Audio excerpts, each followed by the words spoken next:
Welcome back, friends. Over the past 4 sessions, we've been uncovering the layers of our identity in Christ. We began by seeing that we are made in God's image.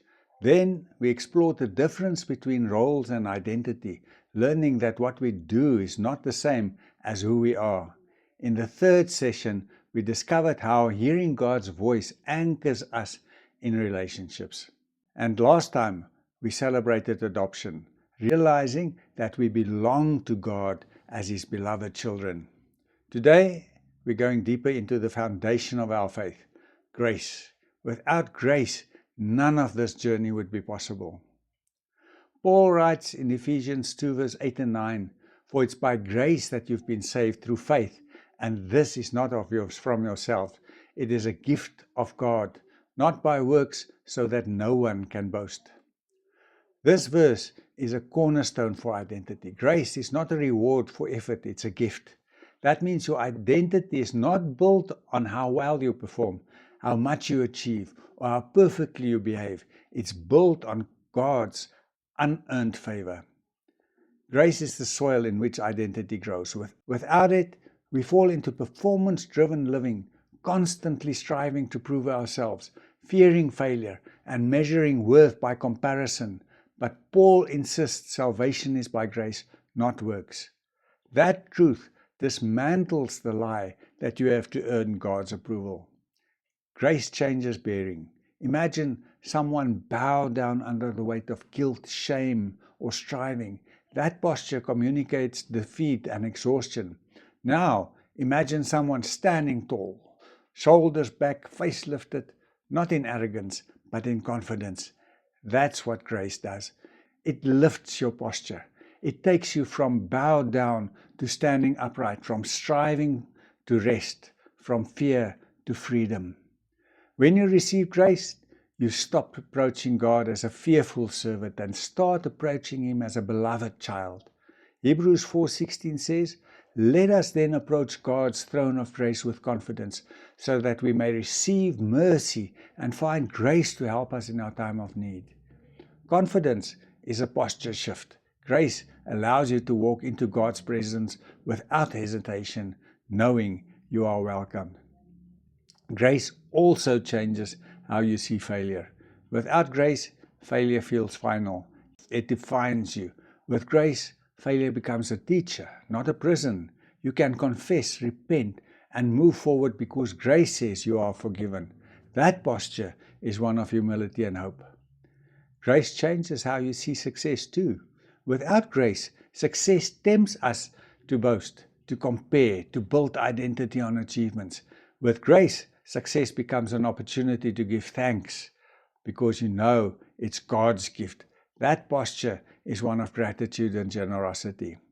Grace reshapes relationships. When you know you received undeserved favor, you stop demanding perfection from others. You become more patient, more forgiving, more generous. Grace received becomes grace extended. Your posture towards people shifts from judgment to compassion. Ultimately, grace is not just the starting point of faith. It's an ongoing reality. Every day, you wake up as someone loved, accepted, and secured because of grace. That truth allows you to live with a posture of freedom. You don't have to prove yourself. You get to reflect Christ. You don't have to earn identity. You live from identity. So today, notice your posture. Are you bowed under pressure or standing in the freedom of grace?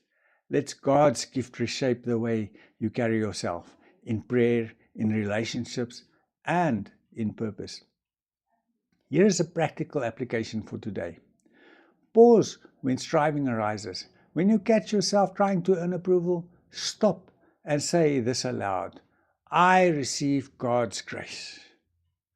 Then also read Titus 3 verse 4 to 7. Reflect on how God's kindness and mercy saved you, not your works. And then do a posture exercise. Stand tall, breathe deeply, and declare, I am accepted by grace. Let your body reflect the truth in your spirit. Like usual, here are some prayer prompts that you can use in your personal time with God. Here they are. Father, Where am I still bowing under the weight of performance instead of standing in grace? Lord, show me how receiving grace changes the way I approach you and others. And Spirit, remind me every day to walk with the posture of someone loved and accepted. Let's pray together. Gracious God, thank you that my identity is rooted in your gift of grace. I don't have to earn love or prove my worth. Help me to stand tall in your acceptance, to walk freely in forgiveness, and to kneel gratefully in worship. Let grace reshape my posture towards you, towards myself, and towards others. In Jesus' name, amen. Let's declare this together. I live by grace. My posture is freedom and confidence in Christ. This identity is unshakable because it rests on grace. Grace is the foundation of our faith. It's what makes adoption possible, what silences fear, and what anchors us in God's love. In our next session, we'll build on this truth by exploring righteousness, what it means to live in right standing with God, not by performance, but by His gift. And don't forget, there's a link in the description where you can download the complete course to use in your quiet time. It will help you reflect more deeply and apply these truths day by day. Let's keep walking this journey together. See you in the next session.